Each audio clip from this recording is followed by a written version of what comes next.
Hello everyone, मेरा नाम है आशा और आप सभी का स्वागत है the twin Bros YouTube channel में। आज हम पढ़ने वाले हैं class 11 geography part a book fundamentals of physical geography का चैप्टर 2 जो कि है the origin and evolution of the अर्थ। ये एक बहुत ही इंटरेस्टिंग चैप्टर है और इस चैप्टर में हम कई सारे थियरीज और हाइपोथेसिस के थ्रू अर्थ का ओरिजिन और अलग अलग जो इवोल्यूशन के स्टेजेस हुए थे वो समझेंगे। तो बिना किसी देरी के चलिए शुरू करते हैं। सो इंट्रोडक्शन में मैं ये समझा देती हूँ कि इस चैप्टर में हम क्या क्या पढ़ने वाले हैं। तो सबसे पहले हम कुछ अर्ली थियरीज देखेंगे जो अर्थ कैसे ओरिजिन इसका हुआ इसके बारे में बताते हैं। उसके बाद हम कुछ मॉडर्न थियरीज देखेंगे जिसमें हम बिग बैंग थियरी के बारे में पढ़ेंगे। फिर हम पढ़ेंगे कि कैसे गैलेक्सी का फॉर्मेशन हुआ, स्टार फॉर्मेशन कैसे हुआ, फिर प्लैनेट का फॉर्मेशन कैसे हुआ। फिर हम पढ़ेंगे कि लिथोस्फीयर, एटमॉस्फेयर और हाइड्रोस्फीयर कैसे फॉर्म होता है और लास्ट में हम ओरिजिन ऑफ लाइफ के बारे में पढ़ेंगे। तो सबसे पहले हमें पढ़ना होगा अर्ली थियरीज।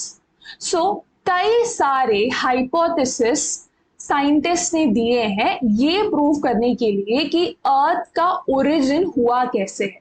तो ये जो हाइपोथेसिस होते हैं ये प्रूवन थियरी नहीं है। तो कई सारे हाइपोथेसिस हैं। यहाँ पे हम जो सबसे पहले जो भी हाइपोथेसिस दिए गए थे उसके बारे में पढ़ने वाले हैं। तो जो भी एक इवेंट होता है उसके ओरिजिन को ट्रेस करना और उसके ओरिजिन के बारे में बताना और कैसे ये प्रोसेस स्टार्ट हुआ ये थोड़ा कॉम्प्लेक्स होता है। जितना इंपॉर्टेंट और ग्रेट एक इवेंट होता है उसका ओरिजिन और उसके कॉजेस भी उतने ही कॉम्प्लेक्स होते हैं। तो साइंटिस्ट और फिलोसोफर्स ने कई सारे हाइपोथेसिस दिए हैं ओरिजिन ऑफ द अर्थ कैसे हुआ ये समझाने के लिए। तो एक पुराना हाइपोथेसिस है जो कि इमैनुअल कांट ने दिया था। वो एक जर्मन फिलोसोफर थे। ये था नेबुला हाइपोथेसिस। अब इस नेबुला हाइपोथेसिस को लैपलेस रिवाइज करते हैं, कुछ चेंजेस इंट्रोड्यूस करते हैं 1796 में। तो सबसे पहले जिस हाइपोथेसिस की हम बात करेंगे वो है नेबुला हाइपोथेसिस जिसको इमैनुअल कांट और लैपलेस ने दिया था। अब नेबुलर हाइपोथेसिस क्या कहता है? सो नेबुलर हाइपोथेसिस में ये लोग ये कहने की कोशिश कर रहे हैं कि कैसे एक प्रोटो सन फॉर्म होता है और बाकी जो बचे कुचे मटेरियल है, रेसिजुअल मटेरियल है, उससे प्लैनेट्स की फॉर्मेशन होती है। अब नेबुलर हाइपोथेसिस को डिटेल में समझते हैं। नेबुलर हाइपोथेसिस के अकॉर्डिंग एक गैस क्लाउड था जो कि नेब्यूला है। इस गैस क्लाउड में डस्ट होता है, हाइड्रोजन होता है और हीलियम होता है। ये जो हाइड्रोजन और हीलियम है ये ओल्डेस्ट गैसेस है। अब ये जो गैस क्लाउड या नेब्यूला है it consist of dust, hydrogen, helium. अब यहाँ पे ग्रेविटी आती है। अब ग्रेविटी क्या होता है? फोर्स ऑफ अट्रैक्शन है।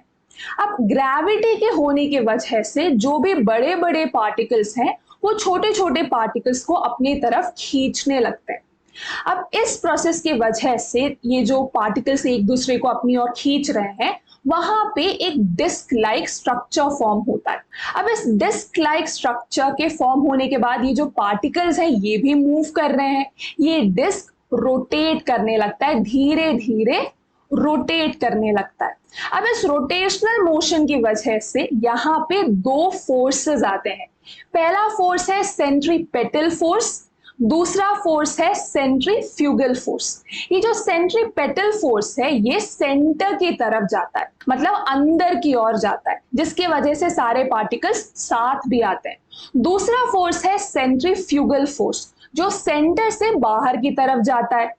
अब ये दो फोर्सेस क्यों? अब आपने न्यूटन का थर्ड लॉ ऑफ मोशन पढ़ा होगा, for every action there is an equal and opposite reaction. इस वजह से यहाँ पे दो फोर्सेस हैं, सेंट्रीपेटल फोर्स जो सेंटर की तरफ जाता है, सेंट्रीफ्यूगल फोर्स जो बाहर की तरफ जा रहा है। अब पार्टिकल साथ में आ रहे हैं और एक डिस्क लाइक स्ट्रक्चर फॉर्म हो गया। जो बीच का मास है वो भी बढ़ने लगता है। अब यहाँ पे फॉर्म होता है प्रोटोसन जो कि यूथफुल सन है। तो हमने नेबुला हाइपोथेसिस में इतने सारे स्टेजेस देखे। अब प्रोटोसन भी यहाँ पे फॉर्म हो जाता है।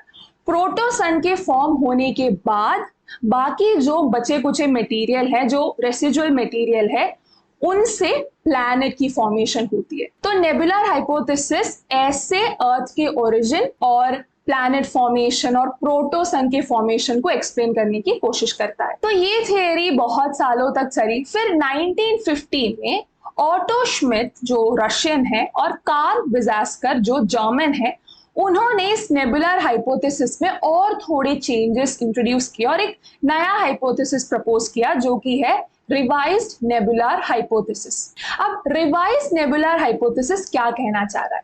तो नेबुलर हाइपोथेसिस में प्रोटोसन का फॉर्मेशन होता है, उसके बाद प्लैनेट का फॉर्मेशन होता है, लेकिन ऑटो श्मिट और कार्ल विजास्कर अपने रिवाइज्ड नेबुलर हाइपोथेसिस के थ्रू ये कहना चाह रहे हैं कि प्रोटोसन पहले से ही था, उसके आसपास एक गैस क्लाउड था, यानी कि उसके आसपास नेबुला था जिसमें हाइड्रोजन, हीलियम, डस्ट ये सब था। फिर ग्रेविटेशनल पुल के वजह से ये पार्टिकल्स कोलाइड करते हैं, हाइड्रोजन हीलियम कोलाइड करते हैं, डिस्क लाइक स्ट्रक्चर फॉर्म होता है और उसके बाद प्लैनेट का फॉर्मेशन होता है। अब इसे समराइज कर लेते हैं। जो सबसे पहले इमैनुअल कांट और लैपलेस ने जो थियरी दी थी, जो हाइपोथेसिस दिया था, वो था नेबुलर हाइपोथेसिस।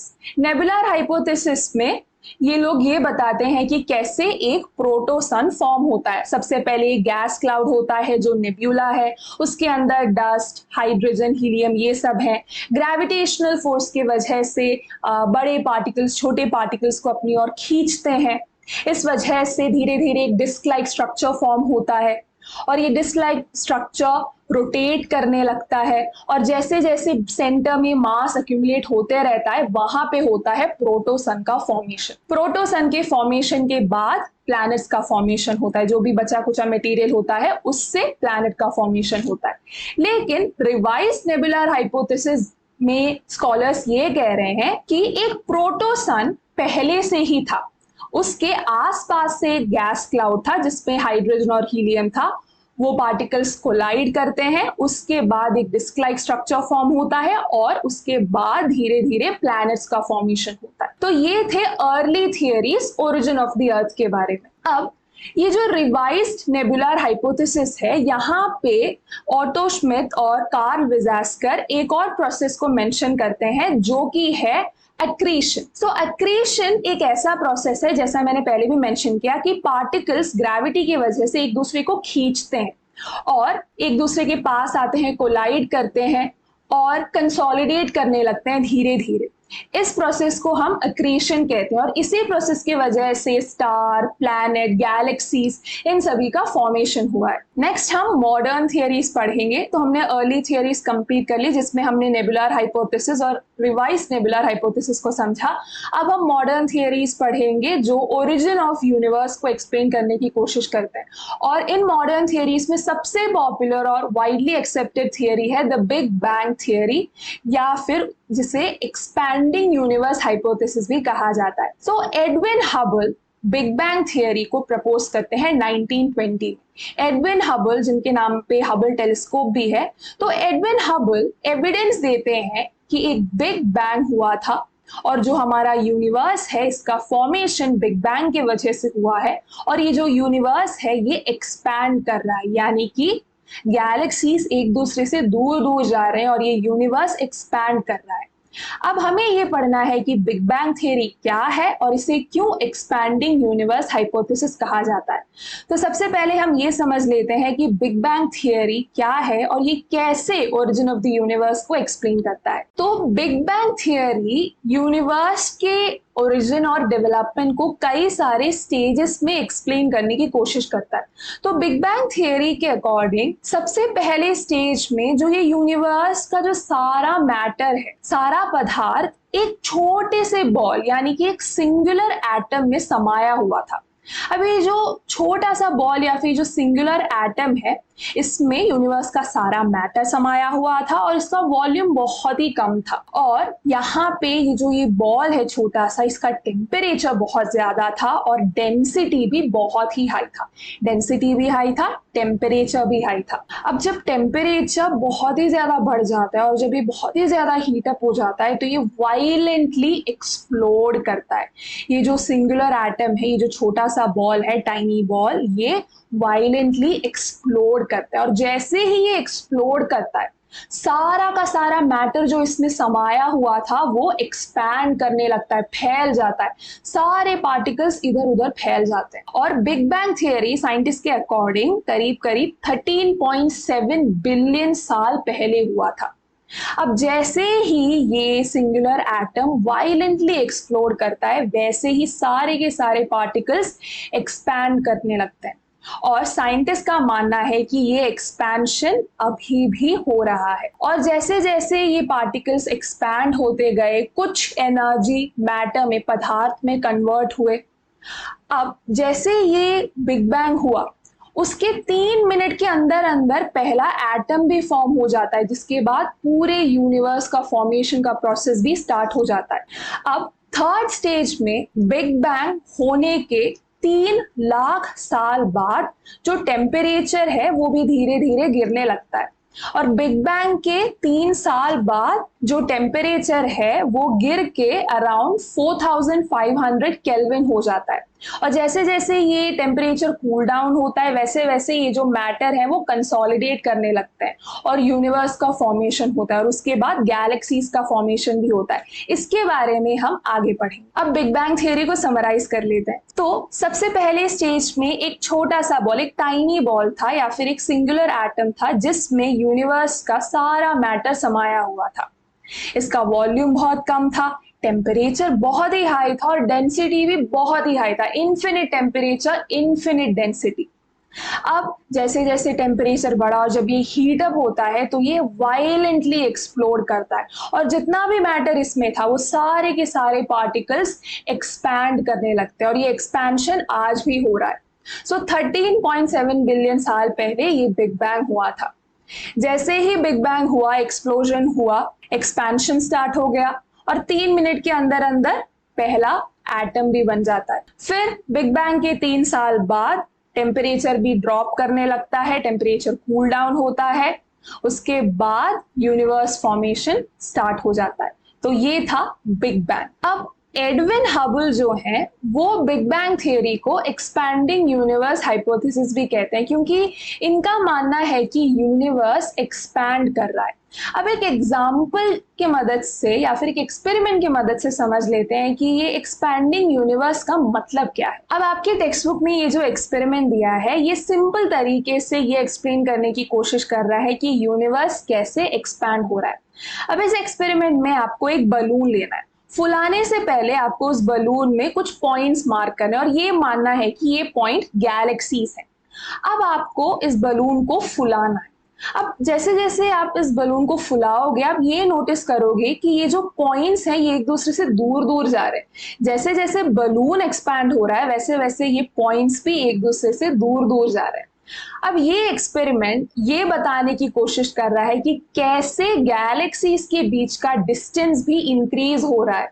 जैसे जैसे आप बलून फुला रहे हो, वैसे ये पॉइंट्स भी इंक्रीज हो रहे हैं, दूर दूर जा रहे हैं, वैसे ही गैलेक्सीज भी एक दूसरे से दूर दूर जा रहे हैं और यूनिवर्स भी एक्सपैंड कर रहा है। लेकिन ये जो बलून वाला एक्सपेरिमेंट है ये पूरी तरह से ठीक नहीं है, पार्शियली करेक्ट है। अब ऐसा क्यों? अब जब हम फुला रहे हैं तो उसके बीच का डिस्टेंस तो इंक्रीज हो रहा है, पॉइंट्स के बीच का, एंड दैट एक्सप्लेन्स कि कैसे गैलेक्सीज के बीच का डिस्टेंस इंक्रीज हो रहा है। लेकिन जब हम बलून फुलाते हैं तो वो पॉइंट भी ऐसा लगता है कि एक्सपैंड कर रहे हैं। अब ये जो पॉइंट एक्सपैंड कर रहा है, इसका मतलब गैलेक्सीज भी एक्सपैंड कर रहे हैं, लेकिन ऐसा नहीं है। गैलेक्सीज एक्सपैंड नहीं कर रहे हैं, सिर्फ गैलेक्सीज के बीच का डिस्टेंस बढ़ रहा है। जब हम एक बलून फुला रहे हैं तो वो पॉइंट भी दूर जा रहे हैं और ऐसा लगता है कि वो पॉइंट खुद में भी एक्सपैंड हो रहा है, बड़ा बड़ा हो रहा है। लेकिन एक्चुअली में अगर हम इसे गैलेक्सीज के साथ कंपेयर करें तो गैलेक्सीज एक्सपैंड नहीं हो रहा है, गैलेक्सीज के बीच का डिस्टेंस बढ़ रहा है, उनके बीच का डिस्टेंस इंक्रीज हो रहा है और यूनिवर्स एक्सपैंड कर रहा है, गैलेक्सीज का साइज इंक्रीज नहीं हो रहा है। तो ये एक वाइडली एक्सेप्टेड हाइपोथेसिस है और साइंटिस्ट ये मानते हैं कि हाँ, यूनिवर्स एक्सपैंड कर रहा है, गैलेक्सीज के बीच का जो डिस्टेंस है वो भी इंक्रीज कर रहा है, लेकिन गैलेक्सीज एक्सपैंड नहीं कर रहे हैं, सिर्फ उनके बीच का डिस्टेंस बढ़ रहा है। तो इसीलिए ये जो बलून वाला एग्जाम्पल है ये पार्शियली करेक्ट है। अब जो एडविन हबल ने एक्सपैंडिंग यूनिवर्स का हाइपोथेसिस दिया था कि यूनिवर्स एक्सपैंड कर रहा है, गैलेक्सीज के बीच का डिस्टेंस बढ़ रहा है, उसका एक ऑल्टरनेटिव थियरी देते हैं हॉयल। तो हॉयल देते हैं स्टडी स्टेट थियरी। तो हॉयल के अकॉर्डिंग यूनिवर्स एक्सपैंड नहीं हो रहा है, वो एक्सपैंड नहीं हो रहा है और उसका जो साइज है वो सेम ही है। लेकिन ये जो हॉयल का स्टडी स्टेट का कॉन्सेप्ट है उसे साइंटिफिक कम्युनिटी ने नहीं अपनाया है, क्योंकि कई सारे एविडेंस हैं जो कि सजेस्ट कर रहे हैं कि यूनिवर्स एक्चुअली एक्सपैंड कर रहा है। इसीलिए जो स्टडी स्टेट की जो थियरी है हॉयल की, ये जो कॉन्सेप्ट है उसे इतना एक्सेप्ट नहीं किया गया है, और जो बिग बैंग थियरी है, जो एक्सपैंडिंग यूनिवर्स हाइपोथेसिस है, उससे एक्सेप्ट किया गया है, क्योंकि एविडेंस एक्सपेंशन को सजेस्ट कर रहे हैं। नेक्स्ट हम पढ़ेंगे द स्टार फॉर्मेशन। तो बिग बैंग के बाद जो भी पार्टिकल्स एक्सपैंड कर रहे थे वो अनइवनली डिस्ट्रीब्यूटेड थे, कुछ जगह में ज्यादा पार्टिकल्स, कुछ जगह में कम। तो इस वजह से जो मैटर और एनर्जी है वो भी अनइवनली डिस्ट्रीब्यूटेड है, और इस वजह से डेंसिटी में भी डिफरेंसेस आता है, जिस वजह से ग्रेविटेशनल फोर्सेस में भी डिफरेंसेस आता है, क्योंकि जहाँ पे ज्यादा मैटर होंगे वहां पे खिंचाव ज्यादा होगा, और जहाँ पे कम मैटर है वहां पे खिंचाव कम होगा, और जहाँ पे ज्यादा मैटर है वहां पे ग्रेविटेशनल पुल ज्यादा है, खिंचाव ज्यादा है। इसलिए जो हैवी मटेरियल है वो लाइटर मटेरियल को अपनी तरफ खींचने की कोशिश करते हैं, इसीलिए जहाँ पे खिंचाव ज्यादा है वहां पे पार्टिकल्स आते हैं, कोलाइड करते हैं, कंसोलिडेशन होता है, और यहीं से गैलेक्सीज के डेवलपमेंट का एक बेस होता है। और गैलेक्सीज क्या होते हैं? Cluster of stars. यहाँ पे कई सारे स्टार्स हैं, और यहाँ पे हमें स्टार फॉर्मेशन भी समझना होगा। अब गैलेक्सीज का फॉर्मेशन तब होता है जब ये जो गैस का क्लाउड है, जिसे नेब्यूला कहा जाता है, वहां पे हाइड्रोजन गैस का जब अक्यूमुलेशन होता है, जब हाइड्रोजन गैस यहाँ पे आता है, तब गैलेक्सी फॉर्मेशन होता है।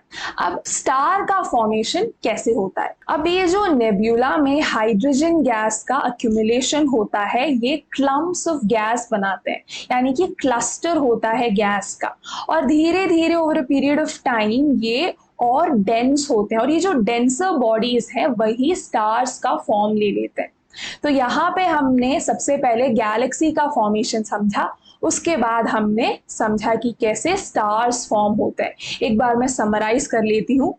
बिग बैंग के बाद जो पार्टिकल्स थे, जो मैटर था, वो अनइवनली डिस्ट्रीब्यूटेड था, इस वजह से डेंसिटी में भी डिफरेंसेस था। जहाँ पे ज्यादा मैटर होता है वहां पे खिंचाव ज्यादा होता है, ग्रेविटेशनल पुल ज्यादा होता है, और जहाँ पे खिंचाव ज्यादा है वहां पे सारे मटेरियल आके कंसोलिडेट करते हैं, और यहाँ से गैलेक्सी फॉर्मेशन स्टार्ट होता है।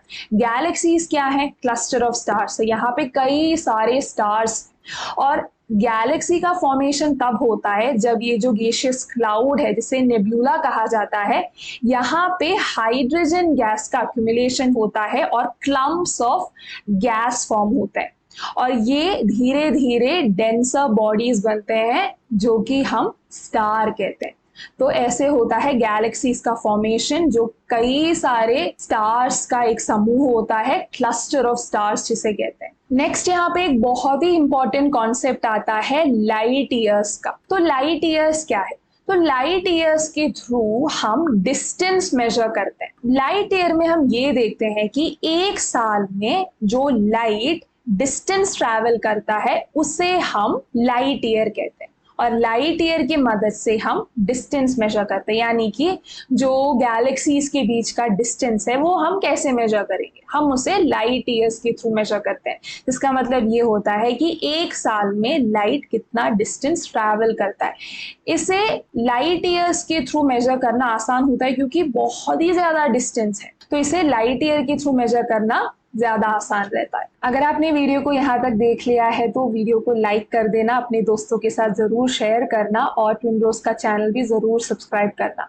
आपको डिस्क्रिप्शन में नोट्स और इस पीडीएफ का एक्सेस मिल जाएगा। नेक्स्ट हम पढ़ेंगे फॉर्मेशन ऑफ प्लैनेट्स। तो ये जो प्लैनेट्स का फॉर्मेशन है ये भी कई सारे स्टेजेस में होता है। तो जो स्टार होता है वो फोर्स एक्सर्ट करता है, और ये जो स्टार है अपने ग्रेविटेशनल पुल की वजह से सारे मटेरियल को अपनी तरफ खींचने लगता है। अब इस ग्रेविटेशनल फोर्स की वजह से ये सारे मटेरियल्स जब साथ में आते हैं तो उस कोर के आसपास यहाँ पे एक डिस्क लाइक स्ट्रक्चर फॉर्म होता है जो कि रोटेट करता है।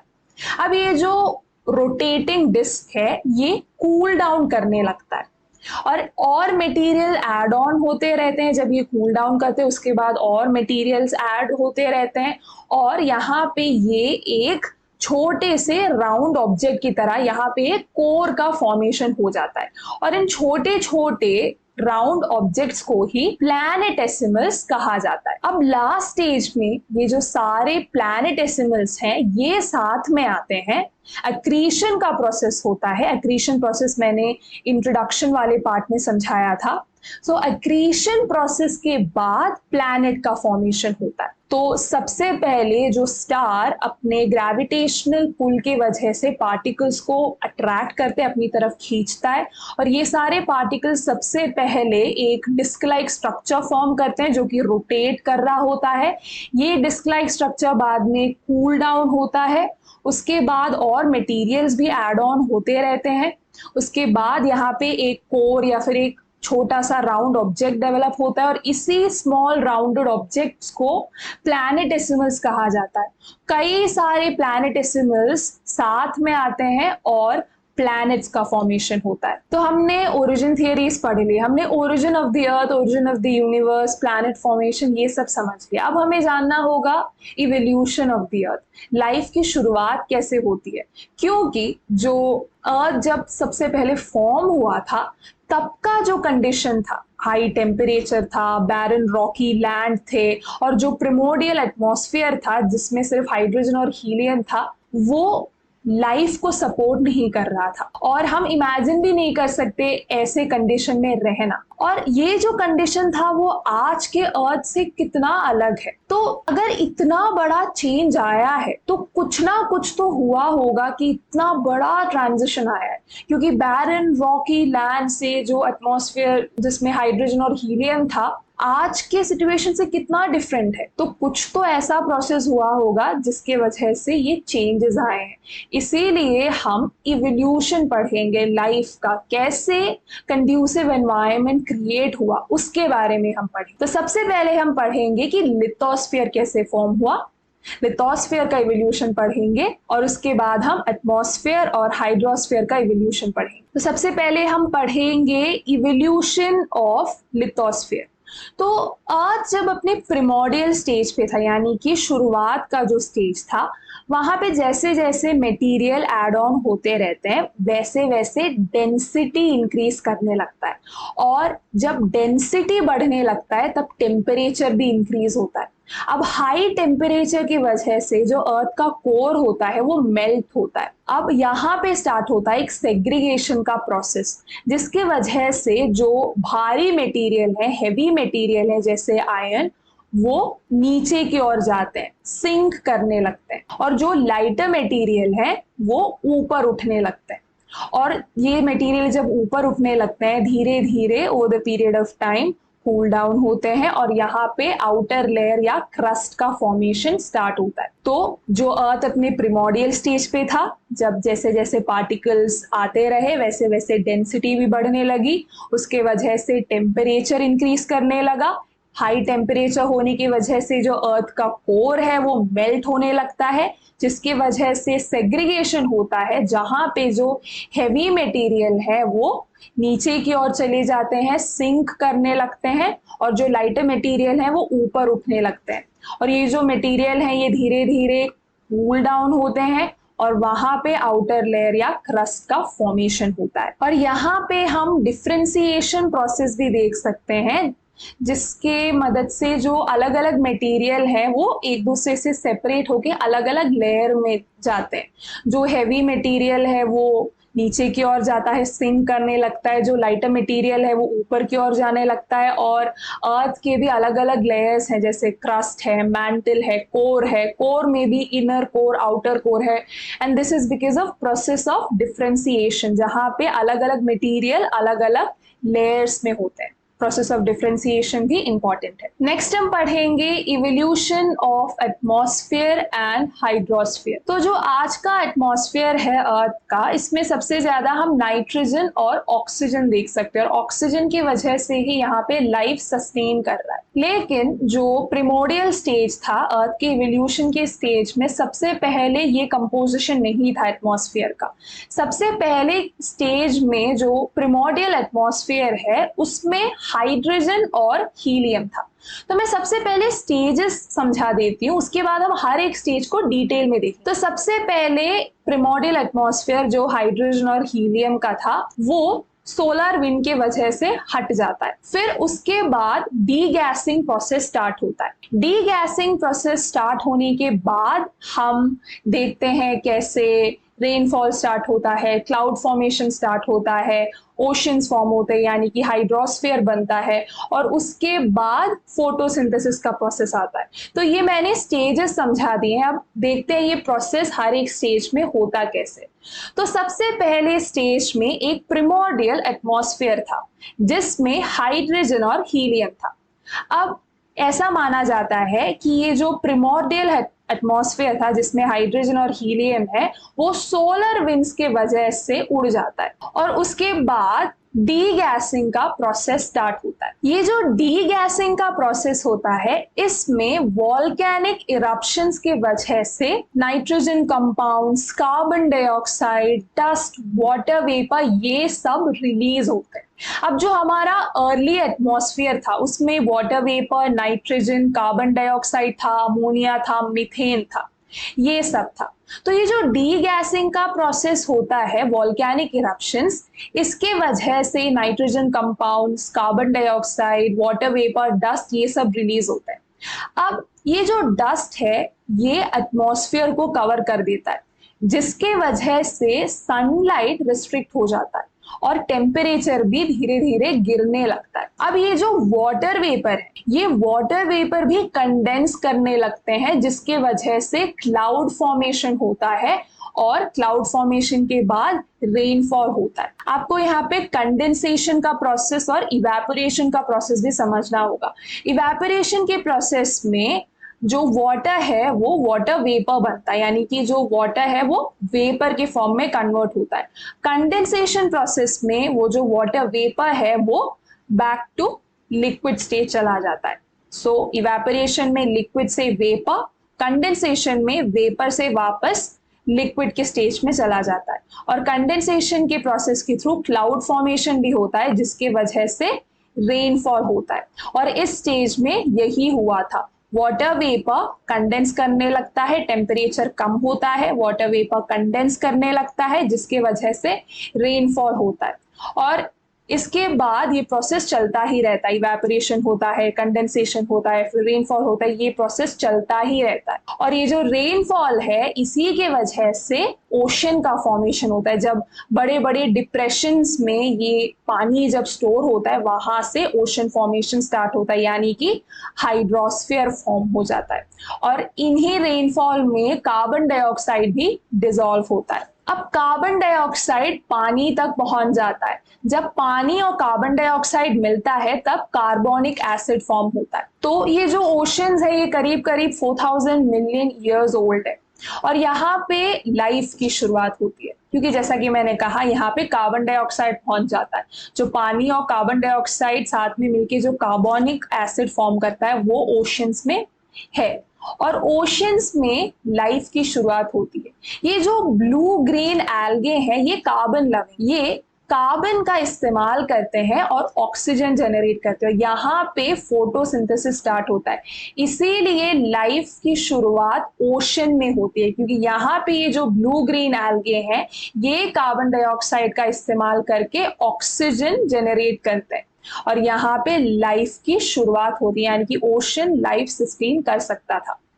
अब ओशन में जब ऑक्सीजन का जो अमाउंट है वो बढ़ने लगता है बिकॉज ऑफ फोटोसिंथेसिस, ये जब ओशंस सैचुरेट हो जाते हैं ऑक्सीजन से, यानी कि ऑक्सीजन बहुत ही ज्यादा हो जाता है, भर जाता है ऑक्सीजन, तब ऑक्सीजन एटमॉस्फेयर में एंटर करता है और यहां से टेरेस्ट्रियल लाइफ की शुरुआत होती है। तो फॉर्मेशन ऑफ एटमॉस्फेयर और हाइड्रोस्फेयर को एक बार समराइज कर लेते हैं। तो सबसे पहले स्टेज में एक प्रिमोर्डियल एटमॉस्फेयर होता है जिसमें हाइड्रोजन और हीलियम था। सोलर विंड की वजह से ये प्रिमोर्डियल एटमॉस्फेयर हट जाता है, उड़ जाता है, और उसके बाद अर्थ में डीगैसिंग का प्रोसेस स्टार्ट होता है जिसमें वॉल्केनिक इरप्शंस की वजह से nitrogen compound, carbon dioxide, dust, water vapour ये सब रिलीज होता है। जो डस्ट पार्टिकल्स हैं ये एटमॉस्फेयर को कवर कर देते हैं और सनलाइट को आने से रिस्ट्रिक्ट करते हैं, जिसके वजह से अर्थ में टेम्परेचर कम होने लगता है। अब यहाँ पे जो वाटर वेपर रिलीज हुए थे डीगैसिंग के प्रोसेस में, वो वाटर वेपर कंडेंस करते हैं, यहाँ पे क्लाउड फॉर्मेशन होता है जिसके वजह से रेनफॉल होता है। ये प्रोसेस चलता ही रहता है, इवेपोरेशन होता है, कंडेंसेशन होता है, क्लाउड फॉर्मेशन की वजह से रेनफॉल होता है। अब ये रेनफॉल डिप्रेशंस में कलेक्ट हो रहे थे जिसके वजह से ओशंस का फॉर्मेशन होता है, यानी कि हाइड्रोस्फीयर बन जाता है।